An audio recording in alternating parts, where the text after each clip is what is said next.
Hello, everybody, and welcome to this first session of EdTechTalk Live. Here's Adam, and many of you know him, teaching at Granville, and myself, still teaching a little bit at Bowlier, but here based at Digital Jersey. Now, this is really an endeavour helped by Skills Jersey to just start the conversation about EdTech and everything that goes with it as soon as possible. And what we're going to do is really just go through some of the basics to begin with, whet your appetites a little bit. By all means, use the chat. We've just got it in there. I'm just clicking the chat on now so I can see that live. Any questions that come through, or even just say hello. They'll be recorded as well. So if you can't make one of these sessions, it'll be absolutely fine. One of the things I will show as well as I move to my screen is just putting that back on here is the fact that there is a website to go with this. So if you go to edtechtalk.je, you will find this website that you can see on your screen ready to go. And if you go through, there's training requests for the school itself. Just click on that button and fill in the form. And there's the podcast that we've started. So Adam and I went to BET, one of the conferences we enjoy going to that was back in action after the dreaded C word that we won't talk about. And we were able to get the top tips from educators, and we're going to talk about many of those today. And we've got the YouTube channel to go with that, and we've got the social media channels as well. So please do follow us and get onto Twitter. We are trying to start with Instagram, maybe TikTok at some point, and just get on and have a look at it. So the website, as you can see there, has the videos, has the access to the podcast. Podcasts on Spotify. It's the same content for now, but we hope to diversify with that. And you'll see that really it's based around the three of us. So a lot of people know Alyssa in the primary sector, and these sessions will also be directed at the primary sector too. Adam, what would you say your first impressions of BET was this year? The esports stood out a mile to me. Looking at it from a what's next in education, or what's next that's going to be happening, what's the next big trend, it was definitely the esports stuff.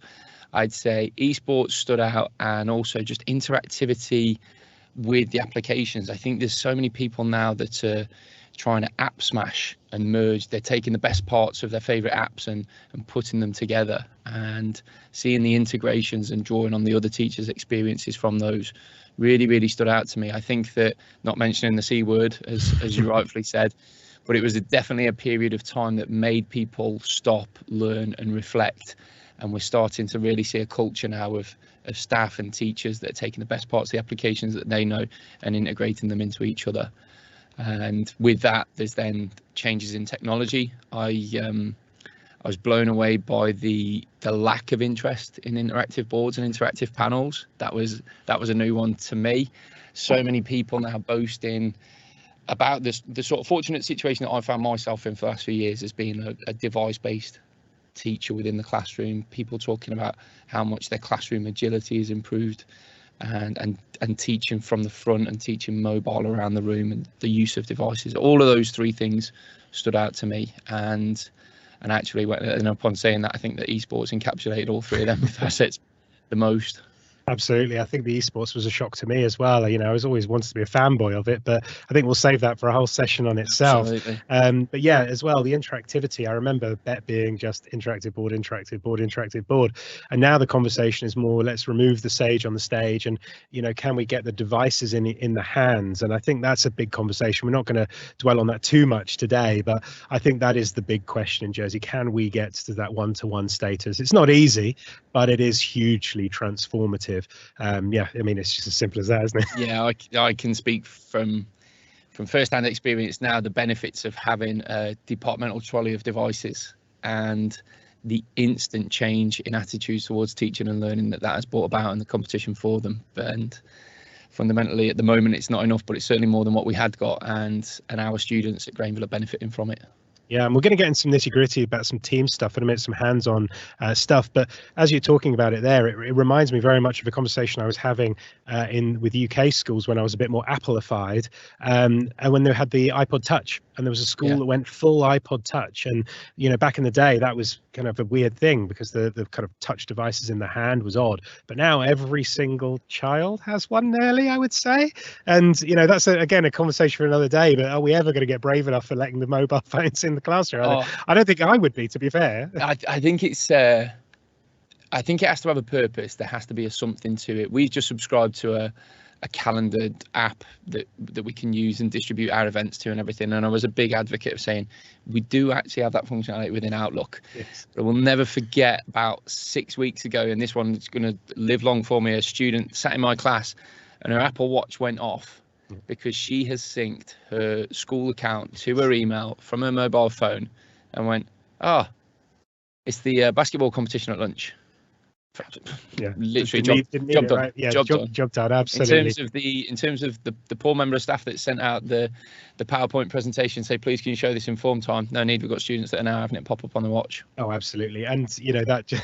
Yeah, I will literally get onto some stuff now next in Teams, but we had that when we sent the calendars live during the summer holidays once, and there was panic in the sixth form because they all said the timetable was wrong, and we were sure it wasn't, absolutely convinced it wasn't. Turned out that because they were receiving it on holiday and they're all on their phones, it was putting in the time difference. So they were saying they're at school at 6 PM, but it's because they were in another country. Tremendous. So, but that's it, instant. As soon as that message went out, they were on it, checking this stuff. And I think we don't give them credit for that enough. Well, that's the world that our students are being brought up into, and that's why then we talk so much at Grainville about things becoming cultural in the learning culture.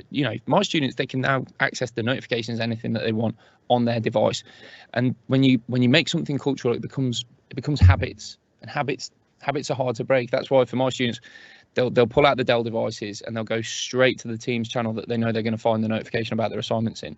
Those habits then they start to form better learning, better quality. It's more familiar to them. It takes away that chasing from you as a teacher. So I promised I would get into it, so I will now. Actually, I'm going to have a look now. What we've done for all these sessions is that I've created a new school, and Adam suggested to me how we should do this school. So it is Harry Potter, and you know what? It's not for the kids. For the teachers, let's be honest. I got into it a bit as it was there. We all know, and I've modelled some of the students off the favourite characters because they are traditionally exactly as they are. So this team, as you're looking at it here, you can look at it in different views. You can go into the settings if you want to.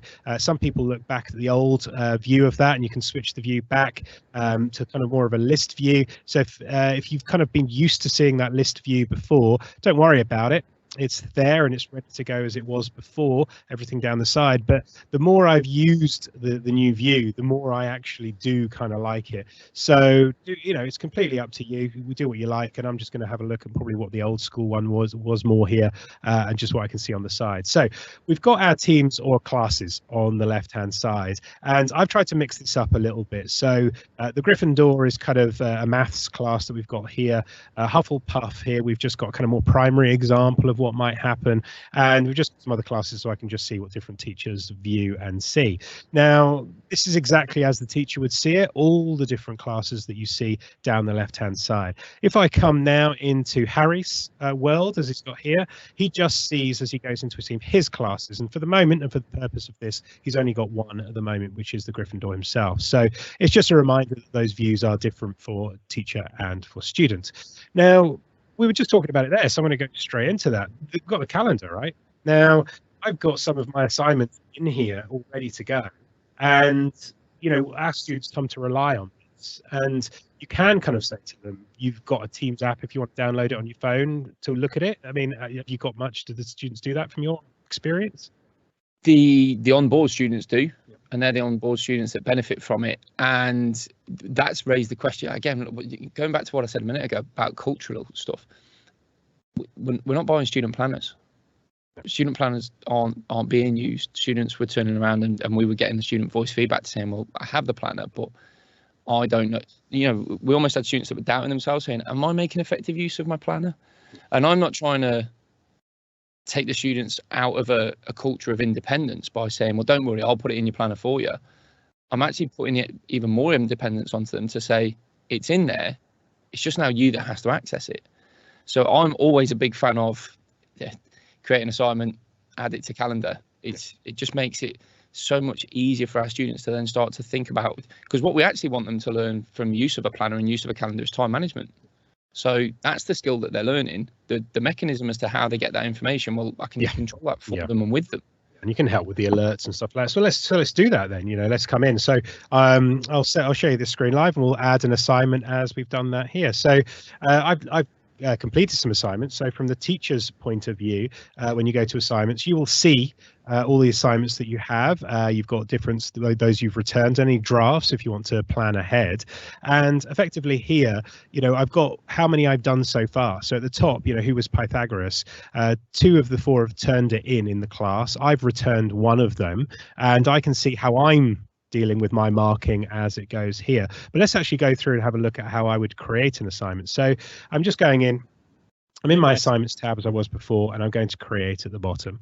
And you've got these 2 options here. We've got the assignment and we've got the quiz. Now, I'm going to keep it quite standard. I'm going to talk about the time saving of quiz. And for our purposes and any primary teachers watching this, I'm going to go for some quick time saving for the secondary, more kind of essay writing stuff for home. Then I'm going to show you something brand new in Teams that helps reading. And it's absolutely phenomenal, not just actually for primary, but I could see this having huge effects for time saving for listening to students read. So let's just have a quick look at a standard kind of homework. So assignment wise, we're just going to click on that assignment. You're going to choose which class you're doing that for. I'm going to do that for Gryffindor. It's kind of the main class I've been using here.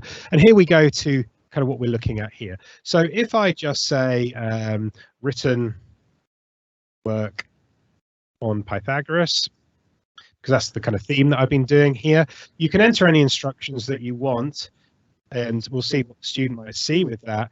And you can go to these attachments. Now, this is actually the gold part. We're going to talk about quite a bit going on here, but the kind of standard thing, and the thing that any Google kind of users, might be in a school that's using both or predominantly using Google, and you're just interested in Microsoft. This is what Google did a long time ago, but I would say that Microsoft has actually added some flavor to this and a little bit more usefulness, because on your new, you can start a brand new document. So every child can either work on a document together, which I would advise against. I've never really been in Adam's looking at me. I just think it's carnage the first time you do it. We'll have that discussion in a minute. But a Word document that's given out to every single student in the room. So here, what we're going to have a look at is the fact that, in fact, what I'm going to do as well is, because I wanted to see the view of what Adam was kind of saying there, the shock and horror. I think the world needs to see it as we're looking through here. So I'll do it side by side, just in case he wants to give me evils again. But you've got this new document that you can create, and that's a brand new document for every child. And I think this is probably the most standard one you're going to do. I'm going to look at the class notebook page, because I think this is gold for an organizational point of view from a teacher. And I think that's where, even as a personal user of OneNote rather than an educational user of it, educational OneNote, I don't have to talk to you about it. It's just absolute game changer. If Microsoft gets complaints about not doing some apps correctly, it is certainly not the case with OneNote. It's a beast. We will spend some time on this. So I'm going to go into kind of a more standard look, because this is a homework. You might not have access to the computer room. So what you might actually have access to is saying to the students, you do this from home. We'll talk about access as a different conversation, but this is the easier one to go from that. So we're going to give it a new name, written, and I'm not going to get too detailed. You would probably get more detailed than that. And I'm going to press done. Now here you can say the students can't edit this at the moment, so I go to these 3 dots at the side, and the one I want to do is students can edit their own copy, and that's really good. It's like photocopy, right? It's the first thing when Google started doing this, when photocopy is dead.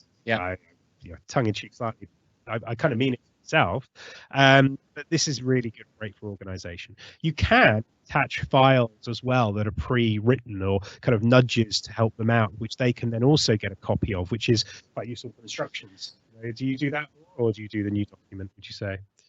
I've tinkered with new document. We recently, with my maths group at Granville School, we set them a project to finish off the year to say, can you solve Jersey's housing crisis, and have set them off on a blank canvas PowerPoint. I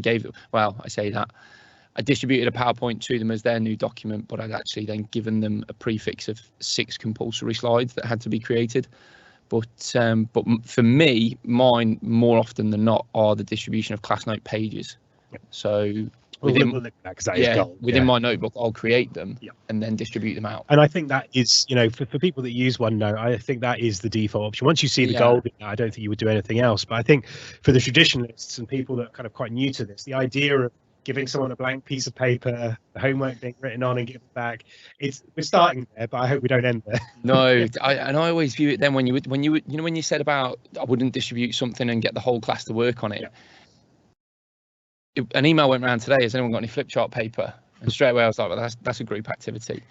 And it's okay, maybe not the whole group, but there's certainly, and again, this is something that we'll show you, I'm very keen to show people the beauty of the collaboration space within OneNote and setting up your sub-learning groups. Oh no, I believe that's why I will absolutely directing them to that. One of the examples we have here is the fact we've got the collaboration OneNote with different groups. Yeah, and absolutely. I think that is phenomenal to have that. And because what we find is, you can let the students go up, and I'd say the weakness of Google is and its strength as well is the fact that it's so seamless and things just happen within the classroom. But the organization of the documents, it's something to be desired. You go into Drive and everything's all over the shop. It's the most common question I get from not just kids, but from the teachers themselves is, how do you find your stuff on Drive? Because it's just a new file everywhere. Yeah, I think that's also schools that are moving towards SharePoint. Yeah, I'd say tread carefully. Yeah. Because it's a mess.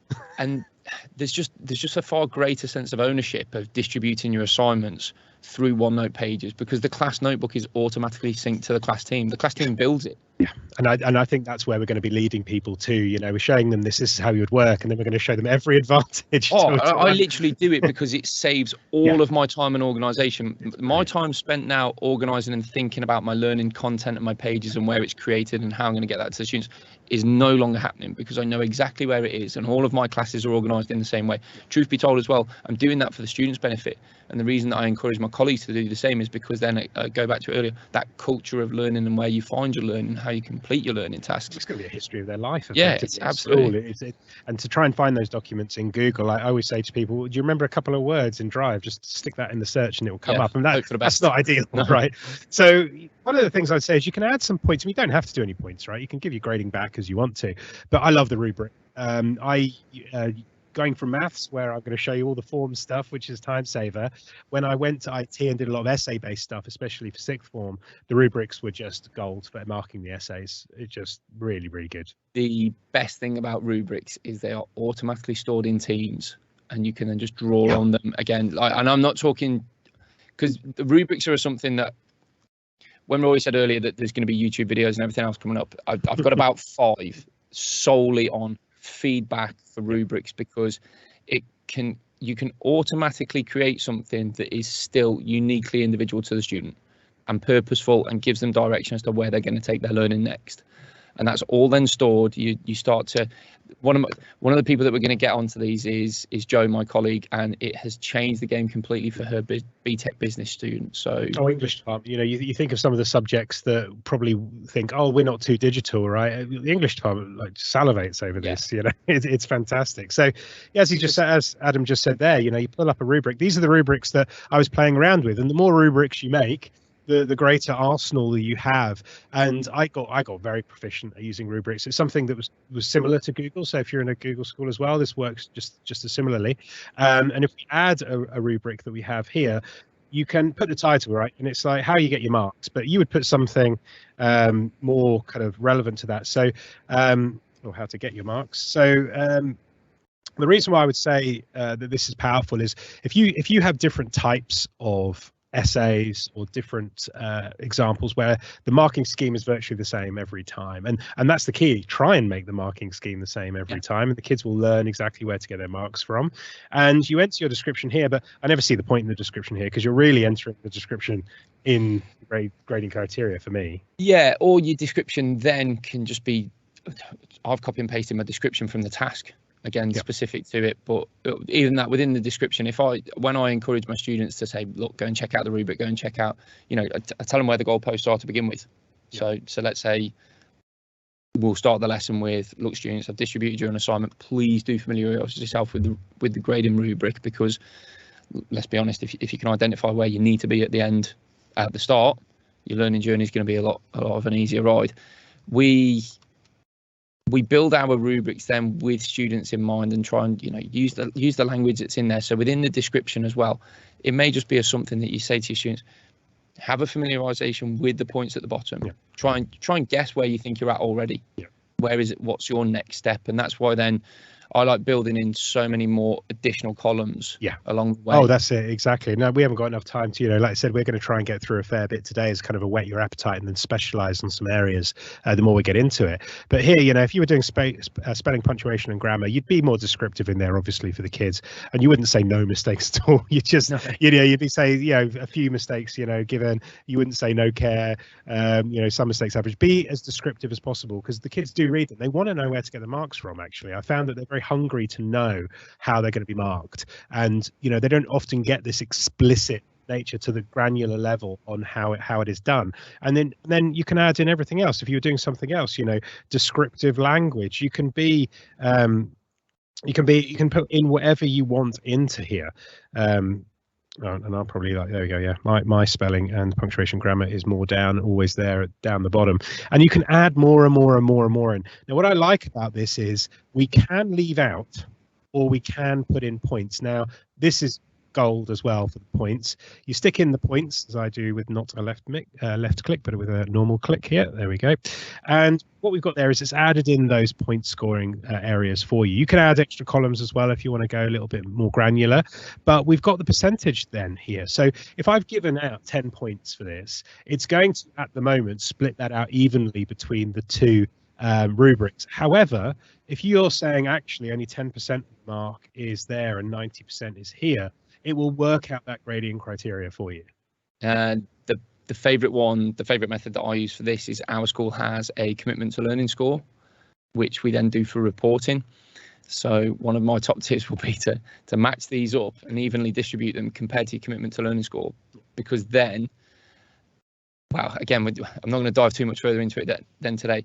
How this then maps out in your grade book, again, will save you time when it comes to them reporting as a teacher. And that's it. The data that we're getting from teams is crucial.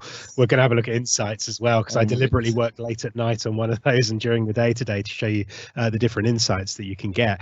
But this grading, it's done once. You're not doing this every single time if you're clever with how you structure your essays, and quite often they're very, very similar how you do those. I'm just going to leave it as that for now. I can refresh it as well to evenly distribute those weighting scores, and then I can just attach that to the rubric, so to the essay.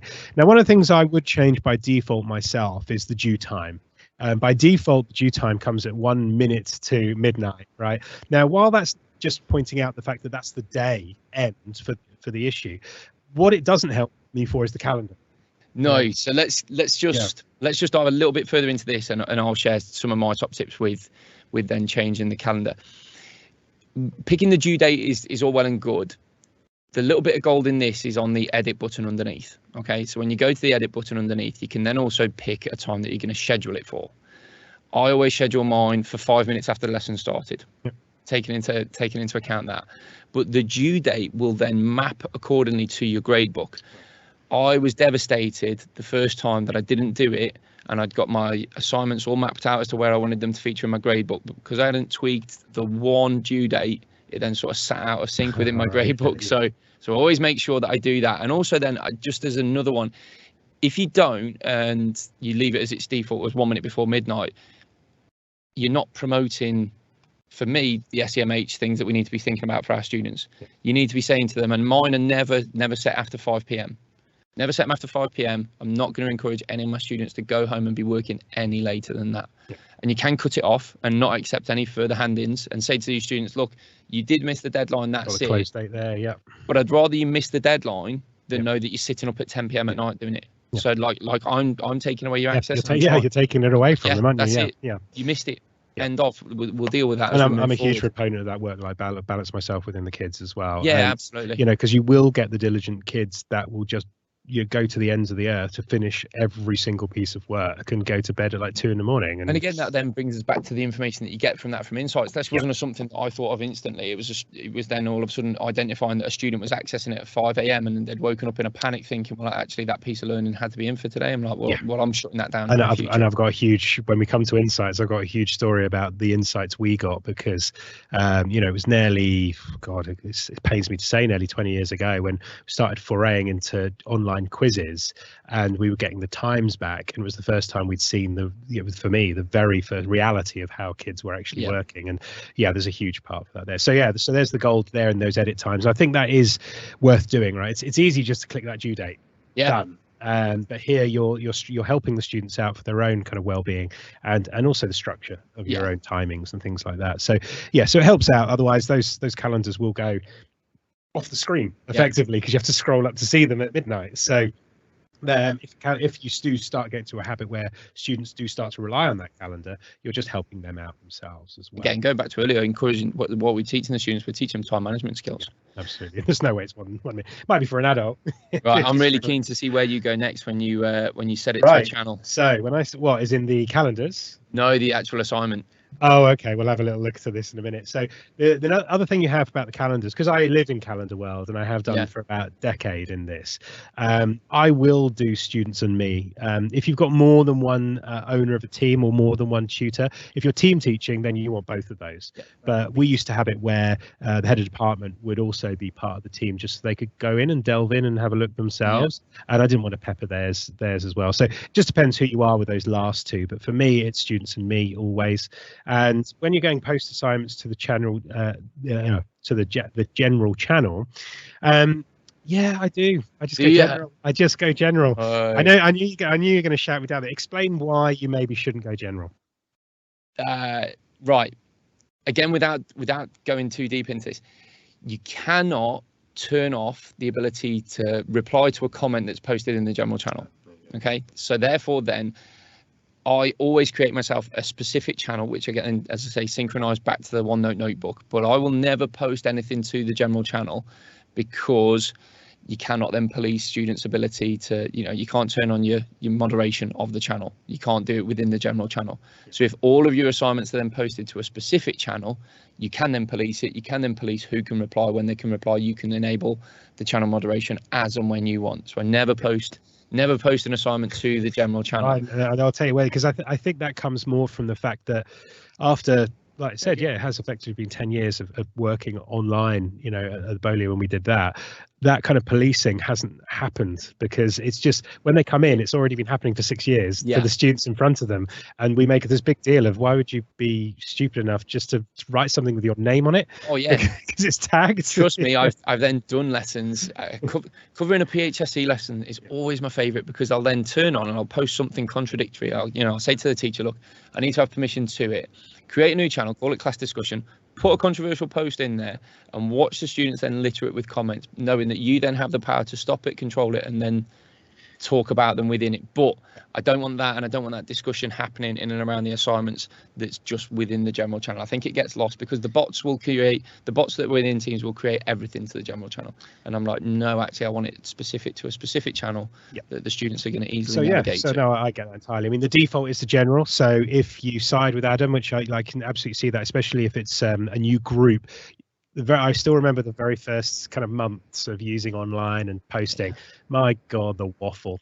Because kids wanted to do it, right? They wanted to be. They wanted to write hi. Get a million of them posted. It does go. I would say, the people that are maybe just joining and they're going, I just can't be dealing with this noise in inverted commas. No, it does dissipate. It does go. They'll discover the gifts, and then they'll not discover the gifts, and they'll realise that actually, what you're creating for them is purposeful. But you can discover the gifts at work, so don't worry about it. So no. Now, for me, turning on notifications for late turn-ins is a must, because when I used to mark the work, it was all done in one hit. And then if a student had come late to the game, I wanted to get a notification of that, because I might just be looking towards the future and not go back as quickly as I wanted to. I mean, I get quite finicky about my grade books if there's anything missing. But for the student, every day missed is a day where he's forgetting about that work. So I might come back to it a week later, but that's not really that great for that student. I mean, they have handled it late, but we'll again, it's part of that bigger picture of knowing the student, isn't it? And it's that bigger picture of knowing and saying, well, look, actually, that's a different type of discussion. But I suppose, again, go back to the culture, like what I spoke about earlier. If you get the culture right, then the submissions will come in on time anyway. But So, well, It's just great to have that tool, though. It is. And talking about that, so these are all my submissions, things I have and haven't done. But let's look at Miss Goody Two Shoes. Let's have a look at Hermione Granger, right? So she's on it all the time. And when she goes to her assignments and has a look at what's happened and just clicks on that, she will see the things that she has or hasn't done. So far, something due tomorrow, midnight. Obviously, I haven't changed that one. And she's got all her completed tasks as well, and she can go in and she can look at those as well. So she can go in and see what the work was. There was an example of one I've done. She can go and look at the feedback and have a look at it again. She can even review it and turn it back in. So the assigned ones that she has, she goes to those, and we're going to have a little look at that. We've got work that she can do, that she can turn in. It's very, very organized. But we go and look at somebody else, and here, we won't look at that person. We'll look at Ron Weasley, always causing me stress. And I go to his assignments channel, and there is loads going on here. Stuff overdue, due today. You can see there past due, everything going on here to try and motivate that child. You will see this as well as a teacher. So you come into your area here and have a look. And when you go into, just checking, that was Harry Potter's. So if I go into my area here and have a look at my assigned, I can see these as well. So if I go into who was Pythagoras, I can see the people that have viewed and turned in. Now that viewed is actually very important to me as well, because like I say, they've seen it. And that's useful information to me, that they have actually seen it, and I can say to them what's going on. But if you go and actually have a look at that assignment, because it's a live document, and I chose a Word document, as I just did there for this, I can see where they're at, and that's actually gold. Yeah, and that then, if you do in a Word document, you can then just drop a comment within the Word document as an extra bit of additional feedback, or a prompt or something else that's going to get them thinking. I always... There's actually 3 settings, isn't there? There's opened, turned in, or not opened yet. Yeah. Now, the not opened yet for me is gold as well, because it might identify a student absence for me, and that one's not their fault. Yeah. So going back to rubrics, a little top tip for you might be that if the student has been off for a period of time, we have some of our students who might spend periods of time in the hospital wing or something. You don't have to worry about accessing that now. That piece of learning has gone. I'll close it off. You'll come back to it again next year, or something. Please don't worry or build up any anxiety in and around that assignment. That, though, for me, if you build that then into your rubric, going back to rather than having something that says poor, you can put was never completed. Put that then in your rubric, so as it then still closes it off within your grade book. Yeah. Then at quick glance in your grade book, you've then got something that you can see, well, the student was never able to open that. The ones that then have viewed it, though, and not done any learning on it, well, they're actually the next step up on the rubric, because you go, well, look, you did have a look at it. Oh, I didn't know when it was. Yeah. I can see that. I can see that you've looked at it. Yeah. I can see that you've opened it. And if I dive into my insights, I can tell you exactly when you opened it. And that's it. So we go back in and you can see those things. And we have different areas as well that we can have a look at. You've got your comments there as well. And you've got other options where you can open up in the browser if you prefer to do that as well. And, you can actually check on the activity that the person's done. So here, looking at that, yes, you can do it. But you've got your rubrics here as well. So if they had done enough, you could mark it straight off the bat as we go through, because maybe they just didn't press turn in. That happens a lot. Yeah, maybe. And clearly not here. But we can look at those things and have a look through. But we can also, and this is really gold as well, we can scroll through the other examples of that. So if we go to Hermione and have a look at hers, obviously she did more than that was required, and we can have a look at the rubric when we go through to this. And the rubric was find the exact location of where Pythagoras was from, or the right continent. She got it exactly what she wanted, and you can click on those and change those grades. That's grading as you go. And that's what's really, really important for me, is that you can get all of that stuff there and give the feedback as well when you're coming from. You can have a look at the next one, which was, did she get his birth and death in there? And she did that exactly, rather than just kind of getting the right millennium, as I've been very weak with these as I go through. And, that's it. It's really good. You've marked those. It's auto graded for you.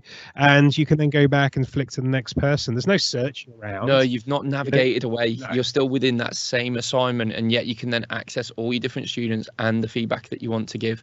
Now, there's then the option as well for giving audio feedback, I think, as well within Teams. Yep, absolutely. So when we've done that and we have our feedback there, we go, well, we've got the video feedback I always do here inside where I just cover the screen. So here I've got my camera at the top where I can just cover that up. Yeah. And I end up just doing a video because it's easier.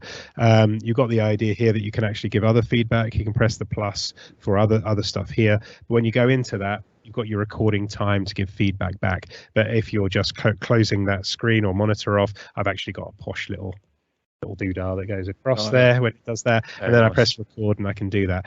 But what can also be, if it's a written piece of work, because let's not forget this, you could set this work and just not put that document. I put the document in because I knew people would have access to it. Yeah. Whereas I could have just said, let's do an assignment, and that's the hand-in date, and it's a physical piece of work handed in.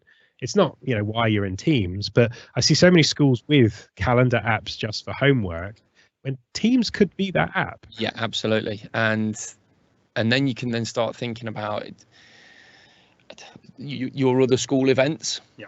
And I'd love to be brave enough to say that the next time there's a student netball match or a student football match, you say, if anyone wants to go and video that and submit that, can you go away and get a 30-second video clip of something and get the students to submit that as their entrance? Because whilst we're sort of gravitating towards the default here of saying, well, I'll give you a Word document or I'll give you a OneNote page or a PowerPoint, something that's probably within a lot of teachers' comfort zone, there's definitely other material that you can set within your assignment. Say, students go away and create a video.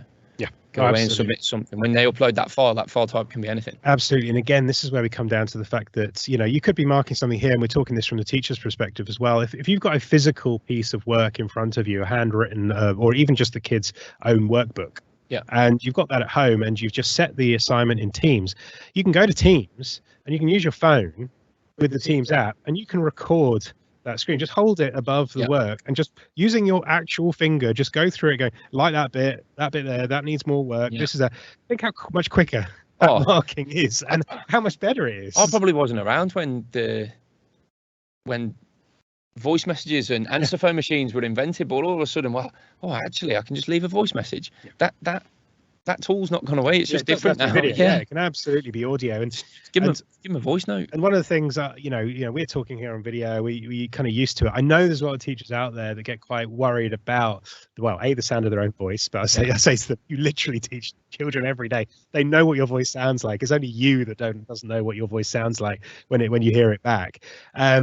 But it's that idea there where they weren't bothered about quality. I actually remember being quite pernickety about my videos when I started to do some explanation work, because teaching IT, telling them to click file and then wherever they need to navigate 1,000 times would drive me insane.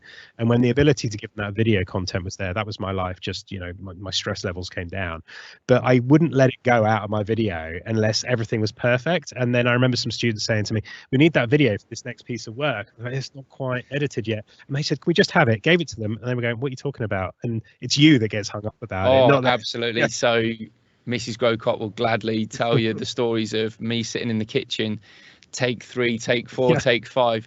And it was only the once when she shouted to me, she went, have you finished that one? I was like, wow, I've not finished it yet, but I'm about to start again. She was like, can you just leave in your next mistake? Because you never know, the kids might laugh at it. Yes. Yeah, true. Helping build that relationship. There's nothing that humanizes you more than making a mistake, to be honest. And it's like, if I've just done something completely missed out of section, then fair enough. But umming and ahhing, the odd word. And a lot of the kids did say that. I'd even do one of the best videos that we used to get for pure views was exam breakdowns. So I just used to get a paper, camera on the paper, just used to talk my inner thoughts about how I would attack a paper. And they said it was the most useful part for them, better than the revision. It was me looking at the question going, well, there's 4 marks. 1 mark's going to be for this. 1 mark's going to be for this. This word means this. And they said, I didn't know how to break down the paper in that way. I said, well, I've talked to you about this before. Yeah. But they want to see it over and over and breaking down every paper.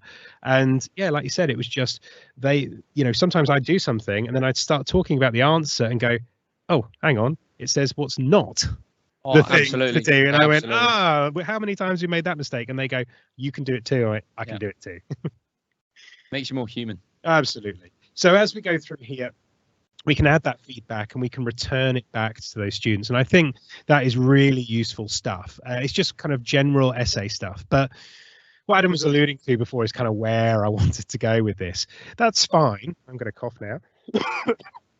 And closed area there. But anyway, what we've got here is the ability of, well, what is OneNote? I don't think we can set the assignment now without talking about OneNote very, very kind of, well, it's going to be in depth, I think, because you can't just say OneNote's a thing. No, let's go to it. So when you set up your class, one of the things you'll be asked straight away is, do you want to upload some materials? Now, that, do definitely leave some static content for the students, stuff they need to have, paper past papers, other things that they need to have. But setting up the class notebook, you'll start to realize that uploading the materials is kind of pointless because, for me, the notebook has them in anyway, but it could be just an organizational thing for you. So when you set up the class notebook, it sets one up, and I've already done this in Gryffindor.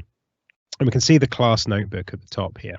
When we click on it, there's lots of explanation when you go to open this out. So the very first thing you'll see is the welcome page when you come in, and it will talk to you about what is class notebook.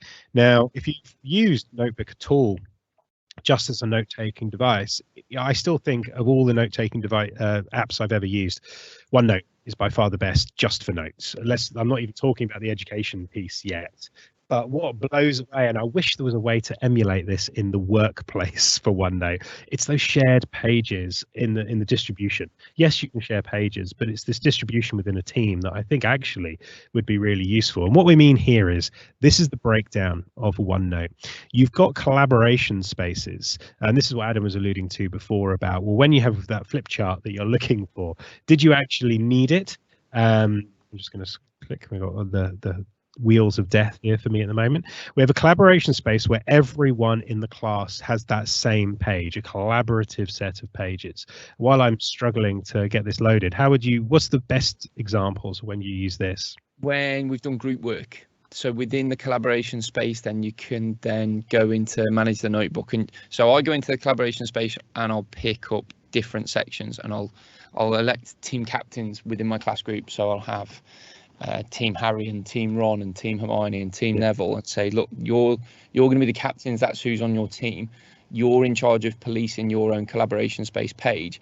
But then once you've then created that, you can then go into manage your class notebook, and it may be that you have to open it up in the full OneNote app. But once you've then managed that, you can then manage which collaboration page has then got access for which student. And you've put your little groups together and say, look, you're going to be working on that team page. And then you get into the realms of tables, like what you were saying about OneNote being the best sort of canvas for flexible note taking. Well, yeah, insert a table and give each team member then a part within it. I think you have to do that with 21st century learning. And you won't see a single job advert that says needs to have the ability to not work in a team, or we don't like working in teams at our office. So it's one of the things that I was in a meeting, a skills session the other day, where they were saying that the kids didn't have enough perseverance and stuff like that. And I was saying, well, no, actually, let's turn that exactly around. It said, we've been forced to teach lots and lots of subjects in ever decreasing amounts of time. Yeah. We're structuring the class in certain ways. This ability to do the group work much more effectively, and even outside the classroom to some respects, gives them this self-management, this self-paced work that I think sometimes we don't do. We say, this is the content that needs to be done. We need to quickly get through this to get it done. It's probably people shouting at me for that, but that's the reality of it. Yeah, true. Whereas actually this group work, the real stuff, the stuff that takes longer, that you can be there going, I'm not doing it fast enough. I've still got, according to this, I've got half an hour before I need to move on. You've just got to let them do it. Yeah. And I think this tool absolutely does that. So here you can see it. And as Adam was mentioning there, I'm bouncing here between about 6 different teams. You may have been noticing different views because I'm all in different browsers here. But the OneNote app and the Teams app itself much faster if you're able to use it. But it just goes to show that you don't even have to download the Teams app to be able to use Microsoft really effectively. So there we have our collaboration space. We have our content library, which is effectively the static content from the teacher to demonstrate, to give out to the class, those kind of notes and those things. But again, you might want, I was a big believer in actually giving all the students a copy of my notes so that they could edit those notes. I didn't want a static piece of content that they couldn't touch. that was just my personal one. I wanted them to add in the words that I was teaching during the lesson. Yeah, we have, so stepping out of here and going back to with my Grainville hat on, my content library is my teacher demonstrations. Yeah. So they're never massive pages. You've got an infinity canvas on OneNote, but mine, if they've had to scroll down more than three times, it was probably warranted another page. Yeah. So my content library pages are what I use to model from. Truth be told, within that as well, that's because then you've got the ink replay feature within your OneNote notebook. So straight away, the students can see actually how I went over and modeled and demonstrated a question again. So that's why I build my content page like that. If I've got something specific that I want my students to work on, I'll then build it in my next one, which is your teacher only space. Yes, and there we go. as if you saw what is coming next. So you got your teacher only space. Now, this is for me where I would prep pages before I give them to the students. Yeah. And this is where I create my assignments. Yes, and that's exactly it. And I think that is the way in which, if people aren't using it that way, I think you're creating yourself a bit of extra work. And so here I had, my Pythagoras extra notes. These were the bits here. So what did you do? Where's the quizzes? I've started to put those pages, but they're not, the kids can't see them yet. No. This is the whole point. However, you can see all the students' notebooks, and this for me is huge. So we've got Harry's, and by default we have quizzes, handouts, homework, and class notes. Now kids can add their own stuff in, and are there any big ones you add straight away to the mix here? So again, within that, mine will then have assignments, because just to try and keep the language familiar of the environment that they're learning in. So your assignment your assignment is, look, you're completing it in class notebook, but I've set you an assignment, and as I say, keeping that language makes it easier for the students to then identify and locate where their learning is. The assignments, mine have got such what I think are wonderful prefixes as to whether it's SSM2, that's because it's the second shape, space and measure unit, but either way, I create a student section called assignments. I don't have quizzes. I take them out because I'll then build quizzes. Yeah, I'm going to talk about quizzes in a minute. I've been trying to make quizzes work within OneNote, but it's just a bit messy. I don't think it needs it. I think so. Prior to us having access to Teams, yes, I drop quizzes and embed them into a page, but in actual fact, I think because of the links that it now makes to Gradebook, I keep my quizzes. And that's what we're going to see, because I did some examples that I show you here about some errors that you might make with quizzes or with forms themselves for automatic marking, and putting them into OneNote is, I think, is the biggest one. Yeah, I think it's. I went down a right rabbit hole once of trying to create the most interactive. My friends in America call them hyperdocs. And I tried creating the best one that I possibly could in OneNote, and I'd embedded stream videos that then took you to a quiz. I then put it and inserted an Excel file and everything within this. And then when it came to it, it was overload for my students. Sometimes less is more. So even with that, with some of the sections, I'll have home learning, as I call it, rather than home work. Again, home learning or extended learning opportunities. I'll have independent learning, where I can then set my students, my high flyers that just want to do more. I'll then send them, and that's where I do then go back and be creative with my hyperdocs. But other than that, I then just have those 3 student sections within it. I know that ones that get created by default have probably been tailor-made for many other teachers, but for me personally, I'm like, no, home learning, assignments, and then extended learning opportunities. So what Adam's talking about there really is the fact that I have set some homeworks that I have here, some extra pieces, and one of the pages I did actually was just a title, right? But you should put some explanation here. So I'll do this now, and I'll actually say, right, what's the title here? Extra Pythag work, because I've already got loads. There we go, sticking that in here. And you'd have maybe some of the rubrics or some of the other things that you've got coming out here. Always clicking the right click here with my trackpad, and then extra notes here. So there we go. And you can do whatever you like here ready. This is kind of the bit that's going to be duplicated for you. So you've done that ready and waiting to go for later when you're completing the assignment as we go through that. And so that's there, extra Pythag. We'll come back to that later. But what the idea is here is I can go to homework. And what I've done is you can see here in Harry's, he's got some extra work page that he hasn't yet completed. But if we go to Hermione's homework and her extra page, we will see that work that we were talking about before. That's the same as distributing your word page, but here you are placing it in a more structured organization within the student's homework. So that's where I was talking about the disconnect for me in Google, in the fact that once they create one of these assignments, to go back to their assignments, there's multiple ways they can do it, but all about 15 clicks. Yeah. And you have to go to the classwork, to the assignment, then in, and you're like individually, or you can go to Drive, then into classwork, then try and find out the myriad of classes that you once had in all your life, and then into whichever topic folder that was. It's just messy. It's messy. Whereas here, it's all there, ready for them at their click. So when Hermione or Harry comes in here to their page and they go into their OneNote, so they can actually put these things here as well if they want to, or just go to each team so they don't get confused. And they've got their class notebook where they see those elements that we were talking about just before. So they'll see the class content and the collaboration space, but they don't see those teacher pages, and they only see their work. So she goes to homework and you see a quiz there ready, what I'll show you in a minute, and she can find that exact same work, and both the teacher and the student can edit those together. It's just powerful stuff. Yeah. I've had students come to me in the past and go, "Sir, my learning's lost." And you're like, don't panic, it's definitely not lost, but they can't find it. And I've worked with other teachers to find it and make it easier for students to navigate to their learning.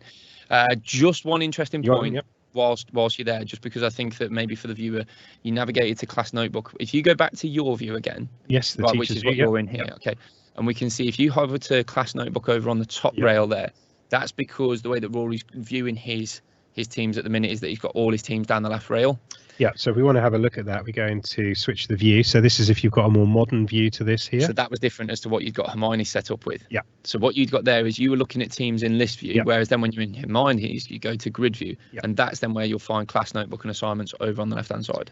And so, yeah, you may overlook a student and they get to choose their own view. So you need to kind of be aware of both views. Yeah, absolutely. And I think that's because, you know, there's a lot of teachers I know that went just straight back to the old view as soon as it came in. I do say to people, you're only delaying the inevitable because Microsoft's going to make it default at some point. Yeah.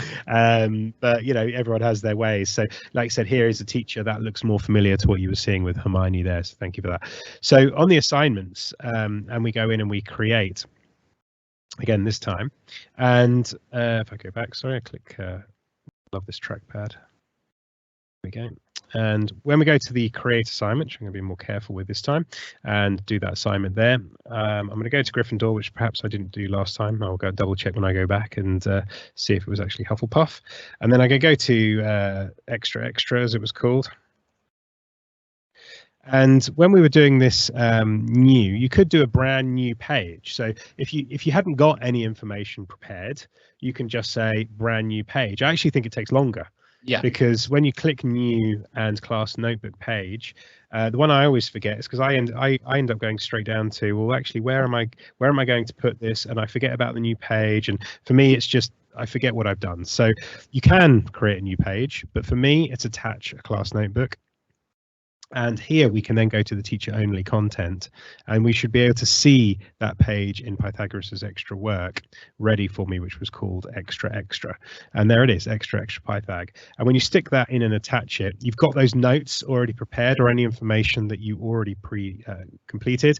Adam would have his home learning rather than his homework or assignments. This is where I then go to the assignments, and I'm now going to distribute this page into the students' assignment sections. Yeah. For that transparency, for that clear understanding. If people have access to the computer rooms during school time, then do get into that habit. If you know you're only going to be doing homeworks or home learning, then you know you've got those options. But you know you can prepare for the future, get used to it. Yeah. And then you go in, you can see those things there. Students edit their own copy, just is well worth having a look there as well. Again, you might want to be adding a rubric. I'm not going to bother in this place because we've already gone through that and with other stuff to talk about. And we've got the other options again that you might want to talk about. So I'm just going to assign that, you know, straight away. Don't put it in the general channel. I've done it. I've gone for it. So yeah, and you know, these are the things that we can have a look at. And now, hopefully, when I go to Hermione, there she is.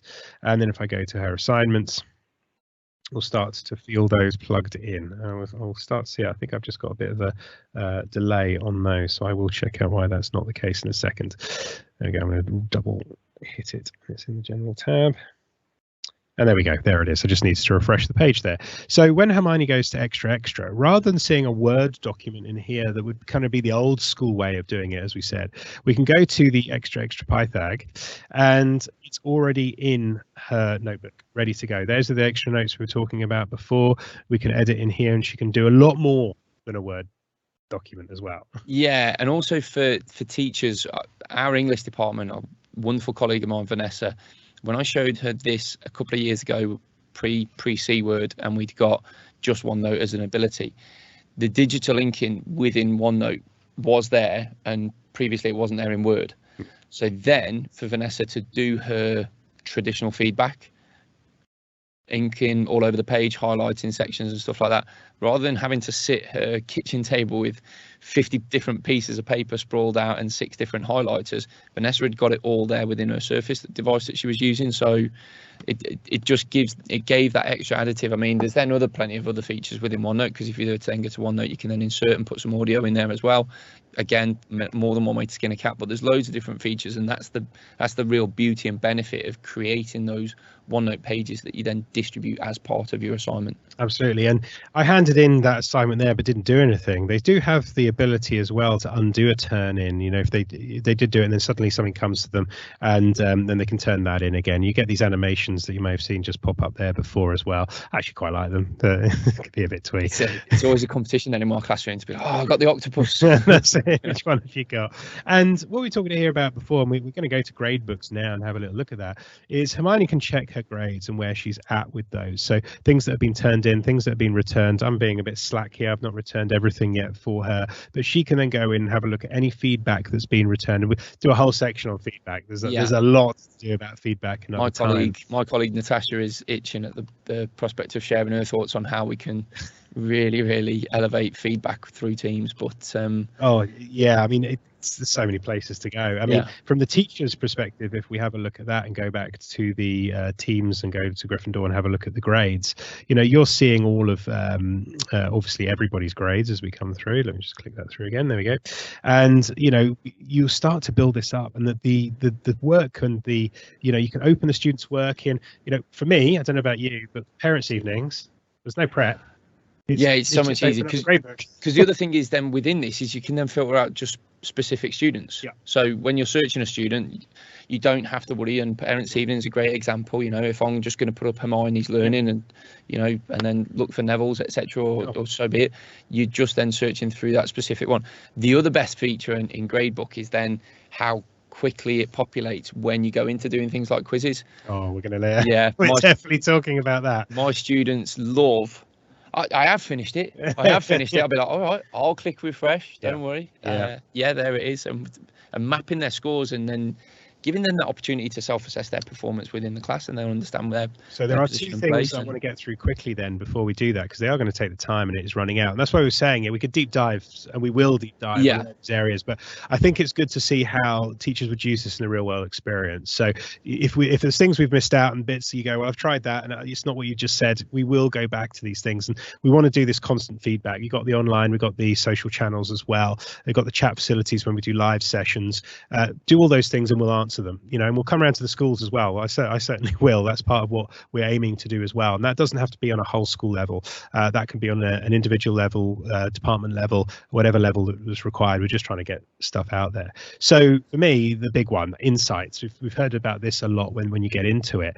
And I'll go to the insights for the whole set, but I'll just look at this one class to begin with.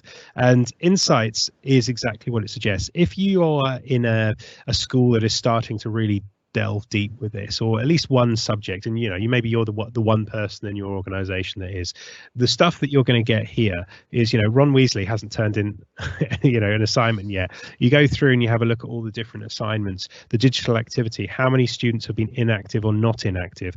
I've actually set as well in general, and again, I don't think we'll have time to talk about it today, but one of the things that's quite big in especially the US at the moment are the check-ins. and how are you feeling today, how is your work going today. You can just slide these things in every now and again, and you'll get that feedback back on the reflect as you go through and have a look who's positive, who's negative, and you can get really deep dive into that or have a look. But there's loads of information that you've got in here that you can delve into. You've got the different grades and different assignments for these things, and we're going through, because I've only just done mine, I haven't got any yet, it's 2 days old for this now. But if I was to go to all of the teams and have a look at insights as a whole throughout all of my organizations, you start to get a real kind of feeling of the level of detail that you've got here. Not just we haven't handed stuff in. You can find that in assignments, that's not massively gold, but it's the time in which people are active. Cedric was inactive last week. Was something all right? Was he absent? Was he not? You can check all this stuff. All my students in one of my classes are up to date because there's one of them. Ron Weasley often works at now, but look at this kind of stuff that we have here. The last 2 days of this week, how many students have been inactive, active on those days. You can delve into those students and find out more information about the activity that goes on. Look at that level of detail that we have there. It's phenomenal. I love drilling down into the little tabs here. As when you hover over one and zoom in, it'll then tell you. I mean, look at the information on that. I couldn't imagine if my boss James said to me, Adam, can you give me a big picture of how your students do? I couldn't imagine doing it without these tools now, because I just wouldn't be able to access that data. And it's completely unbiased, right? Yeah, and it's making this is it, right? The reality is, if you've got a student in your class that's just he's doing things late at night, but he's getting it done, and he's being a bit not working to maximum efficiency during the classroom, but he's nailing everything. I do not mind confessing to the fact that the students that I perceive that are doing well in my classes are the ones that I can have a conversation with them about the football. Whereas in actual fact, it may be a complete distorted perspective as to where they are actually at. And you'll get your inactive students that you can check in and have a look at that. Yeah, your unseens, they're the big ones for us at Grainville. We try so hard to spot the unseens, the students that, because they don't raise their heads and because they don't put their hand up all the time and volunteer and nominate themselves within class to participate. As well, absolutely. So much concentration on the bottom, so much concentration on those getting those A's and A stars sometimes. Have the data to back up that actually these students are still making a positive contribution to their own learning, and they're independent, they're on board with it. Keep quiet, keep the head down, can easily slip by. So this is there. It forces you to kind of check on what's going on, which I think is really phenomenal. So again, we could spend a lot more time on insights, but I think people need to know that once you start using this, even if you're not, if people are watching this and kind of going, well, I don't have the access to the technology, even just setting the assignments this way and starting to at least start with that, and even manually adding your grades in, you're going to be starting to at least get a handle of when you're handing them in, who's missing, who's not missing. It's still a digital market. So and I know that we're pressed for time here, so I'll make this sort of my closing comment, but I've worked with so many teachers who you give them like one little tip, so even if it's just, right, you've created the Word document, you've got a traditional looking worksheet, and I'm going to show you in Teams how to quickly distribute that as an assignment. And I then say to my teachers and my colleagues, I say, right, do that and then see where it goes. Okay, fine. Okay, I've got that. That's what I'm going to do. And instantly, and I bet 100% of the people that would watch this and think, well, I'll do that as well then, would then instinctively say, well, now what do I do? Because, you have actually done most of the hard part. Well, now how can I see who's done it? Oh, well, that's then when you start diving into insights, and the bigger picture really opens up quite quickly for anyone that's keen and interested in trialing these. I know that I'm going to be sharing and breaking this back down. So if we've gone through a lot quite quickly today, I'll be breaking down some step by steps. My playlist is going to be called "Do This and Trust Me," because I've had 3 to 4 years of doing this and working in this manner, and that's then the culture that I want to get so many of our other colleagues into. But so many people that I've worked with, you say, right, do this little bit, and instantly they go, okay, so now what do I do? Now what do I do? Yeah, and again, sometimes the feedback is, well, of course you can do it, right? You're the geek, and we know it. It's like we all start somewhere, and I have seen now over the last decade a lot of teachers that they'll know it if they're watching now and they're seeing it themselves, that themselves knew that they found it really hard to begin with, and there was a resistance. And the C word did actually push some people over the edge to find to actually do this stuff. And they've come back to me since and gone, do you know what, it has saved me time. I thought it was going to take me longer to learn than the time that it would save me. And I think that leads nicely onto forms. As if for me personally, while OneNote is an exceptionally useful tool, and for many people that might be where you start. For me, it was forms. Now, I'm biased because I was a maths bod, and for me it's there, but this can just be to check learning. In every subject there's rote learning, stuff that you just have to do over and over again, whether that's times tables in maths or a bit of the other stuff. There is other pieces of facts that need to be called on just like that, and I think forms is a nice way to do it. Absolutely. I just use them as my simple assessment for learning model. Let's check what you know. Let's go and do one. To inform my planning. Create, and that's why we've got this definition here between assignment and quiz, because it is one or the other. And for me, putting, as we've discussed, and I don't think we'll have time to go into today, putting a quiz into OneNote just isn't the way forward. It's not that you shouldn't do it, it's just not that great. It just doesn't map to your grade book. And so here we go to Gryffindor as well, picking on lovely Gryffindor. I will end with Hufflepuff with some of the primary stuff, as I mentioned about the reading progress, which is phenomenal. And here we've got other quizzes. Now, do be aware, because especially with OneNote, if you stick the same quiz in a different page and you've not unchecked the multiple attempts, you're going to be locking yourself out. So do just be aware that if you are producing a rote learning form, that maybe the first time you lock it to first attempt, and then you might want to open it up or duplicate the form. So we can talk about that again at a different point. But if you're finding students saying it won't let me have a go, it's saying I've already done it, that's because they have already done it, and you're repeating the test. So I'm going to go straight for a new quiz into here. I do think there is some strength in that, though. No, I do want them to do the rote. I'm just saying, but if they, you just have to be aware, because like you'll say, oh, I want you to do this again, and then they'll say I couldn't do the homework because I couldn't get into it. Well, I always set it twice, but in the first instance of locking it and saying no, you're not going to be able to redo it, because I love that as well. You're going to have to check your answers. I would prefer to duplicate a test than actually have them have a go at it again. There was a time though, and I would say this for possibly kind of lower end learners. For me, I remember doing a maths test for a bottom set at the time, whatever the words we should say, it was a bottom set, and I used to let them do it as many times as they wanted to. And I'd get students who would do it maybe 10 times, get 10 out of 10 through pure just belligerent, I'm going to get this right. Because I said to them, look, I'll take your best answer. And for them, they believed that. Honestly, I was lying. My mark book had their first attempt on it, but they felt that they had succeeded and done it. And when it came to parents' evening, I was going, look, does he get it first time? No. But has he got perseverance? Absolutely. He's chuffed about it, and he got there in the end. So again, and when we look at some of the insights that forms provides, one of the best things that I was able to pull up at a parents' evening recently was my son doesn't get maths. No, your son doesn't take time over his maths. That's a different thing. Difference, yes.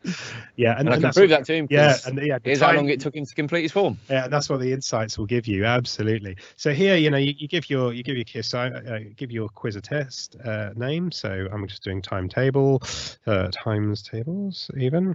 And I'm just sticking it in, and this is going to be times tables 3 because I've done a few of these. And then I'm going to press add. You get the ability. We can go into more detail about these at a different point. Now, this is where it comes down to. While there are lots of different options here, including now file upload, which is a new addition, which is possibly nice for in a work environment for forms for me, but you've got other ways of submitting documents, but there might be a reason for this. It's one of those. You submit a photo. If you set your students off on a home learning task that says, well, look, I'm going to require you to submit a photo. I think this sort of, as a parent, this makes it familiar to me from Tapestry's point of view. You go, well, submit a photo that goes to support your learning. And that it is kind of a big deal, because on the phone that will behave differently. So for me, it's going to be one of two things: choice or text. Be careful of choice, because if I was to do here 2 times 3 and then add in some common misconceptions, and I just put in 2, 6, and I added in a 7, that's fine. But just make sure you tick it. Because I have done these without ticking. That's going to be a bane of your side, because you'll have to review that test, mark each one of them, and send them back again. You will make that mistake more than once, but you will regret it every single time. that you do. Yeah, I've done that. Students, sir, I definitely got 9 right, but it's only given me 8. And actually, then when you go back in, because I suppose this is one of the better things about Teams. You know, when we alluded to earlier, the fact that SharePoint can sometimes, for me, get a little bit lost and it becomes hard to navigate your way through. The beauty of using forms is that every form that you then submit to through your team and you distribute it as a quiz, then will automatically create something within your forms in the actual forms application that you will navigate specific to that one that you set with that team. So therefore, then on my master form, if I was inserted, whilst you're creating one now, I've got some that I've already pre-populated and I've inserted them. So I'll go back and change it on my master, but they'll also then be able to go back into that group form and change the score within that to say, well, actually, yeah, I didn't indicate that this was the correct answer, and it will then still change everyone's grades. Yeah, and that is because, like I said, there are things done in haste. You know, we all make mistakes, and it's how you recover from those. Now, the thing I'm bringing up here, just for the maths bods out there, is just a multiple answer, because you can have the option for multiple answers that are yes. And if anybody's looking at this saying there is only one answer, you're wrong. There's 2.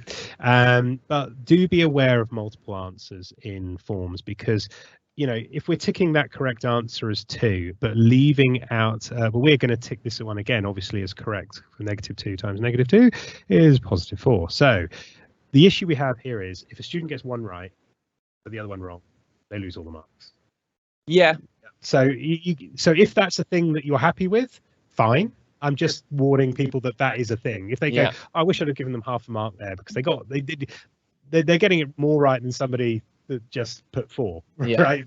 But just be aware that multiple choice answers are 0 hero when it comes to it. So if you put 2 marks in for that, you are only going to get 2 or 0. Yeah, there's no one in the middle. You're going to need to go back and review that as a teacher. But I'm just adding that in just because it's a thing. So quite often for math specifically, you might do free range texts rather than anything else. So if you do 2 times 4, and then you can leave them to enter your answer here, and then you've got your 12. But this gives you the option as well to add other answers. So if you have got rounding up errors and you are going to give some correct answers for, actually, you know, if it was 2.89, you are giving 2.9. I don't know. It's one of my favorite contests with myself is when I create a question and say, well, what might they put? Yeah. Is it how many different possibilities? So you've put 12 there. You might add an answer TWELVE. Yeah, because exactly. they've typed out the word 12 and you go. And while we're, you know, obviously come from a maths perspective, in a non-maths perspective, if you've got word answers, then yeah, you're going to be going through multiple different possible answers. But you know, if you're specific enough about stuff or do multiple choice for the rote stuff, it is what it is. And then you can just do done for that when you're ready to go. And you have the similar kind of things we had before: the title, what it is, 4 points available that we gave it there, who it's to, and we can go into detail later on about individual students if you want some individual support for stuff, groups of students as well if you wanted to group them for additional support. And we've got our same issues with 1 minute to midnight and the look of death I'll get for putting it into general. So we do the assignments in there and then it's added to that. But when a student then comes to look at those assignments again and sees those times tables here and then goes in to look at those, this will be graded on its own independently. We know the 2 answers that we have for this particular one. We know the answer we have here. Now look at the formatting though. If you are dealing with numbers, that could look like 2.3 times 4 if I'm, you know, just, you never know. So maybe just do what is before what is before then, or something. I mean, it'd be a bit blunt just do it like that anyway. And you got your submission of that answer. And the beauty here is that they can view those results immediately and check that out. Now, if you had done a question there that needed reviewed and you hadn't ticked that box for correct because it was a free answer box and you need to do that, the answers that are automatic at least will be marked, and that student's going to get that instant feedback that's going to keep them just, you know, there is the validity of knowing what the answer is. They want to know what it is, and having to wait for another answer, that's fine. But I do like that mix sometimes when you've got the extended. Sometimes I'll do 2 forms. I'll do one that's completely automated so they can get those answers, and then I'll have a separate one which is a review form for me, but that's just a personal one because I might not get around to it that week. Yeah, no, something that I started exploring once was then the branching within forms. Yeah. And then trying to identify. Yeah, if you get that one wrong, you go to this question. If not, you go to the next question. And again, as is often the case, and what we'll try and advocate to other teachers, is that the real investment is in the time in building it in the first instance. But this test exists forever, and as you saw when I was doing that assignment, I could have pulled the test in again, and that's the whole point there, that once you start building these things up, even if you only do a couple of forms in year one, in year two you've got those already, you move on to the next one. It's incremental. I think if you watch the video back on the EdTechTalk, one of the main points there was there's no silver bullet. It's those little gains that you're making as you go through, and it's not non-truer word said. I am going to spend a bit of time now on the reading progress, just because this is lovely, and this is going to save you significant amounts of time in form. And if there was one thing I could rely on, for me, it's forms. But then I said I've talked from a maths bias here, but reading progress, it's just a different level of application, and we're going to have a look at it now. And like I said, while I'm kind of potentially gauging this more towards the primary level, there's lots of reading required above primary as well. Let's not be naive about that. But this will save time, and you can do those reading homeworks at home, should that be an avenue you want to go down. And well, let's just see it to believe it. So what we're going to have a look at, and it will hint to you for this as well, because when we go into even I think it was insights into any one of the areas we were having a look at. So if I was going into my insights into Hermione, she doesn't have insights, that would be why. If I go into the teachers there and look into my insights, it was suggesting some stuff to you. Like I said, your assignments and grade submissions will grow as a tool once you've got more of them. But it's trying to say, look, there, reading progress, try how. And it's the same. It's in the assignments there, but it's trying to say to you, look, this is something new. We're being redirected to the assignments app. It's reminding you this is where you find it. And this is where it is. It's just a basic kind of tool here for reading. But if I click into here, we can edit passages. So we can type your own passage in that you want, and it could be some text that you require.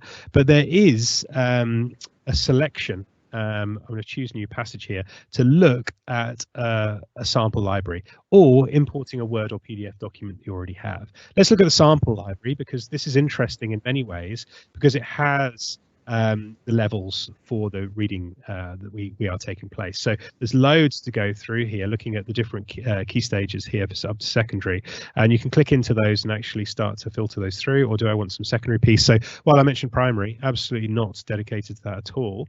I'm going to go straight down to the first one, just because I only want a few words here. Actually, if I go through, I was actually looking at about 50 words. It'd be lovely if I can find one that's there, maybe in level 2, because I did one of these before. I'll just have to muddle along with some 85 worders that we have here. So non-fiction, some size. You can preview this to check it's what you want. There we go. And we can select this piece of work. Now, what I'm going to do here with this one is you can actually have a look what this looks like from the student's experience. They just see a picture of themselves, because you don't have to, but you can record this. I think it's more useful if you do, but that might be an issue. That might be an issue when you come to look at it. We can actually do points if you want to, but if it's just reading level, there's no reason to do that potentially. But we have that there. I'm actually going to select this into title in there, Gryffindor. There we go. And I'm going to press assign into here. Now, what that does is, if we go actually to a different student, just because I know it's there, and go to assignments, again, we see all the stuff that's not there, but there we have that piece. Now, what we do when we click into here, and this is where I should be okay, because I've got my camera there. On the web browser, it's going to ask you to allow that use. And you can see that it's picking up my audio there, and I have the video there. So while this isn't great to see me, I'm just going to go slightly to the side, maybe move this cable ever so slightly here. And we should just about get to see my lovely face when I do this. Now, I'm going to be a student. Okay, so you'll have to bear with me. I don't really read like this. So we've got the timer out, ready to go. didn't get it. Sorry, I didn't do that there on my recording. I have done one of these before because I wondered whether or not I'd be able to do the recording off my microphone for the live Okay, I did wonder if it was and going to get all microphone on this at the same time. So always have something prepared is what we have. So what I have in the Hufflepuff area for this is a reading assignment I've already done. So if I go into Teams and I go into, I think it was Hufflepuff, yeah, there we go. And if I go into my assignments, there we go, reading practice. So last night, or Cedric last night, did a piece of reading for me, and here it is. And I will have a little look. There I am. I can press play. You won't hear this your side of what's happening. So here we go. There we go. That's what we're after, a little bit better.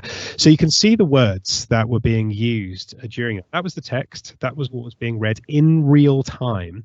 And it's able to pull up the mispronunciations, the omissions, any insertions, respect. If you disagree, because, you know, this is an AI piece doing this, and you can actually say the pronunciation sensitivity is high to get a bit more, or low, depending on the quality. It may not have been that accurate, so you can play around with stuff. So as Cedric was saying the words, you can click in and say, actually, that was right. It wasn't a self-correction, it was correct. And you can go back through and change when you're watching that person actually come back. And I'm having just a problem because we've got multiple cameras going through. It doesn't like me. But you can watch that back. And you can set that for the whole class. And, you know, you were saying before you're using it for your own son. Yeah, I was so keen to trial this that I put Arthur in front of it. My lad's brilliant. When he gets anxious, though, he squeezes his lip. And straight away, that then impacted on his pronunciation of words. And that was then his learning point. Now, he's 5 years old. But already I can give him that feedback and say, just so as you know, mate, when you pinch your lip, it's not as easy to understand what you're saying. Oh, okay.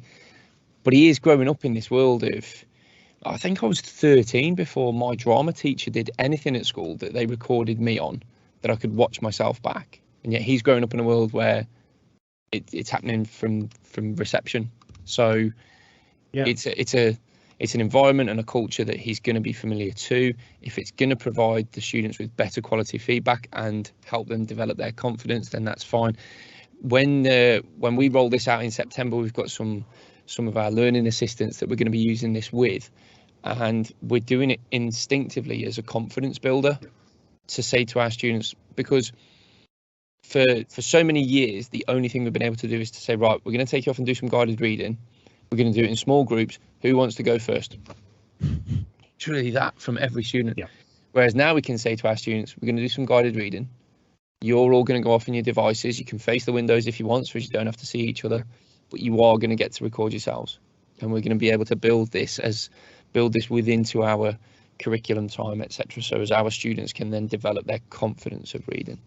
And that's it. And what happens as well, and I'll add a clip to this as well, because it's a big piece, is when the student finishes as well, it gives them the words that they need to re-practice, the ones that they struggled with as they did it immediately, that they will pick those up. And you get those in your insights as you go through and everything like that. So, you know, you'll pull out as well. The insights will start giving you, when you've got everybody in the class as well, you'll start to pick out things you need to guide for the whole class. Yeah. And that's all happening without you having to do that. So average words per minute today, later on, this will build up hugely. The challenging words, create the challenging words assignment straight in from there. Yeah. Look, I mean, I can only imagine. Again, when I'm not English, how much time? Yeah, when I asked earlier, could you imagine trying to create this? For so many years as a teacher, I'd be like, right, okay, what's the square root of 4? Yeah. And one student say 2 and -2. What was square root of 4? 2 and -2. Brilliant. 2 students have said what I want to hear. That therefore then means the whole class gets it and I can move on. Yeah. Or similarly, be like, what's the square root of 4? 2. Oh my goodness, they don't understand the negative numbers. I'm going to have to go over a whole nother lesson now. And yet doing this with the AI, I'm with you, challenge the AI, but definitely use it to inform your plan, inform your teaching. And do challenge it for a different reason, because Microsoft actually tracks the changes that you make. Yeah. And it informs the AI. So the more you interact with those changes, the more that the system improves itself. And, you know, for me, this is a huge game changer. I think I've been on Twitter following the big American conference, similar to the BET one we went on. And this has been the talking point the whole way through it. Everyone's banging on about it. And, you know, for we're talking about stuff, and we've talked about those incremental gains today. If this is what's now available,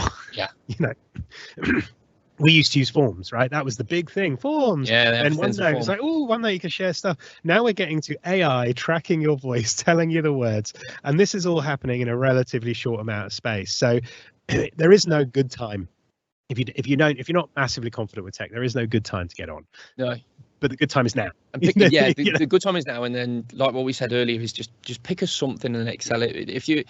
I would be preaching to the primary school teachers, because I think that a huge reason in this, and my colleague Natasha, she tells us about the amount of reports there are in the States that link crime with reading age. So I'd be a big one to advocate Natasha's research that she's done on that, and partake the knowledge that she's picked up from what the States are reporting, and say, if you're going to pick one as a primary school teacher, please pick Reading Progress. Please make that your go-to app that you're going to integrate into your curriculum time, into your lessons this year.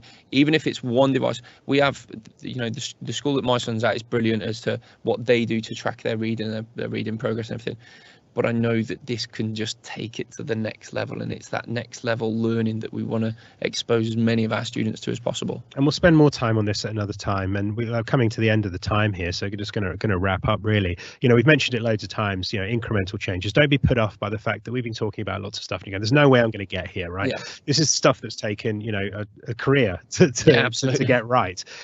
Pick those things that can make a change for you. So the one thing that you've seen today that you go, actually, that's something that I could change. Just do that one, and if you can persuade someone else in the school to do something else, and then you can learn off each other. Because I used to walk around and I'd see it in people's faces. Rory's comes to tell me about the stuff that he knows like the back of his hand. And whereas I used to be in the staff room sometimes, not often, because sometimes I just go, my computer's not working, but often you'd hear those conversations about the sharing of practice. And it was, they didn't think, maybe I just had those teachers' ears on. Sometimes teachers forget you have those teachers' ears on. And the people were listening more intently to their peers who were finding it difficult to do those work. The amount of times at Granville for the last 3 years that staff have come to me, and it took me a while to realise that this is where the real power was, but staff would come to me and be like, hey, Adam, you'd be proud of me today. I'd be, whoa, don't tell me, tell someone else. Please, because I'm not being arrogant and saying I probably know it, but I'm just saying, in order to reinforce that, absolutely spread it, go and share it with your colleagues and everything. Talking about spreading the word, I have met, Adam's known them for a very long time, Jenny and Sal, who have written this book that we met at BET, two Americans who will be getting on this show at some point. We'll have the Teams Microsoft Playbook. It's more than what we've been talking about today, but a lot of what we've been talking about today in here. These, as you can see, by all of them that we have here, will be making the way to your school. Going to have at least one in every school on the island. If you want an e-copy, there is budget. Just contact us. I will get you an e-copy and just gift it to you, or get you a voucher for that to do that. Because there are people who are talking about digital world, and then we throw out the books. But there's nothing. There's still something nice about doing the thing. I think all you're trying to do is invade people's holidays and be like, right, I know that you're going to be taking your Kindle away, but let's definitely. No, I never had that. Absolutely, never had that. So do follow our social. We are guided by what you want, as we've said here. You want to get us into your school, just get us into the school. We'll do that. Do spread the word about this. Go onto the YouTube channel, give it a like, all that kind of stuff. That we're not going to be making any money out of this. No, I'm just trying to remember which. I'd love to be able to leave work and just make a living off YouTube, but I don't think our 50 views or whatever they're going to be, hopefully more, it's up to you, will get us there. But please use those comments and those places to leave those comments, or just contact us in any which way you know how to. Rory.steele@digital.j would be easy. Jersey IT Guy for those who are on Twitter and stuff like that. Just spread those words and have those conversations with everybody. Thank you for spending the time with us in what is a very long term, has been a very long time, and we appreciate that entirely. But we wanted to start this so it's on people's minds over the holidays, just in those weird moments where you start to think maybe on those weeks coming up to September that I'd like to do something different this year to save myself some time. Pick one of these things and that could be it. Any closing words from yourself? Get a copy of this book. I'm on page 91. You're on page 91. Wow, you're ready. He's there. There's my QR code for my contribution. Fantastic. Thank you, everybody. And we hope to see you next time. Bye for now.